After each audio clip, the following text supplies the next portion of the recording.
আমরা চাই সরকার আমাদের দাবিটি দ্রুত সুমেরবিত আমলে নিয়ে আমাদেরকে শিক্ষার্থীদেরকে পড়া টেবিলে ফিরে নিয়ে যাবেন। অন্যথায় আজকে আমরা রাজপথে আঁকড়ে পড়ে থাকবো যতক্ষণ পর্যন্ত আমাদের সরকারের তরফ থেকে আমাদের দাবি বাস্তবায়নের একটা নির্দিষ্ট পরিরেখা না দিবে ততক্ষণ পর্যন্ত আমরা রাজপথ ছাড়বো না। এই বলে আমরা কিছুক্ষণের ভিতরেই আমাদের দাবিটি নিয়ে রাজপথ থেকে আমরা সচিবালয় মুখে আমরা এদিক দিয়ে বেরিয়ে রুকে হল ঢাকা বিশ্ববিদ্যালয় বিশেষ চত্বরের দিক দিয়ে ঘুরে এসে আমরা সোজা সচিবালয়ে যেখানে থাকবেন প্রধানমন্ত্রী সেখানে আমরা যাব। আমরা আমাদের দাবিটি যতক্ষণ পর্যন্ত প্রধানমন্ত্রীর কাছে উপস্থাপন করতে না পারবো ততক্ষণ পর্যন্ত আমরা আমাদের চেষ্টা অব্যাহত রাখবো। এতে যদি আমাদের এই শিক্ষার্থীরা মনে করেন আমরা কুড়ে করে মরার চেয়ে আমরা রাজপথে প্রস্তুত আছি। আমরা যতক্ষণ পর্যন্ত সাক্ষাৎ না দিব ততক্ষণ পর্যন্ত আমরা শিক্ষার্থীর রাজপথ ধরে রাখবো। আর আমরা প্রশাসনকে ইতিমধ্যে বলেছি যে আমাদেরকে বাধা দিতে আসবেন না। আমরা এই দাবিটি আজকের না, এই দাবিটি দীর্ঘদিনের।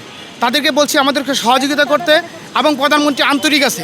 যারা আমাদের প্রধানমন্ত্রীর সাক্ষাতে বাধা দিবে বরং তারাই হলে সরকারের প্রতিবন্ধক এবং সরকারের চামচা বলে আমরা ধরে নেব। সুতরাং আশা করি আমরা আজকে মাননীয় প্রধানমন্ত্রীর সাক্ষাৎ পাবো, আমরা আমাদের দাবির উপস্থাপন করতে পারবো বলে আমরা আজকের এখান থেকে পদযাত্রা দিচ্ছি।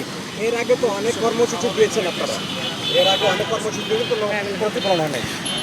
এর আগে আমরা কর্মসূচি দিয়েছি, শাহবাগ আমরা অবস্থান নিয়েছিলাম। সেখান থেকে প্রশাসন আমাদের প্রতিমন্ত্রীর সাথে একটা বৈঠক করার ব্যবস্থা করে সেই প্রতিমন্ত্রী সেই বৈঠকেই বলেছে যে তোমাদের দাবিটি এই 21 তারিখের ভিতরেই আমরা প্রধানমন্ত্রীর কাছে বা সরকার প্রধানের কাছে আমরা উপস্থাপন করবো বলে আশ্বস্ত করেছে। তো আমরা এই আশ্বাসে বিশ্বাসী না হয়ে আমরা চাই আমাদের দাবি রাজপথ থেকে আমরা আন্দোলন করবো এবং তারা যেন আমাদেরকে এখানে আমাদের জিনিসটা সুরাহা করে দেয়। কাল বা পরশু বলতে কিছু নাই, আমরা সেই লক্ষ্যে আজকে আমরা রাজপথে জড়ো হয়েছি।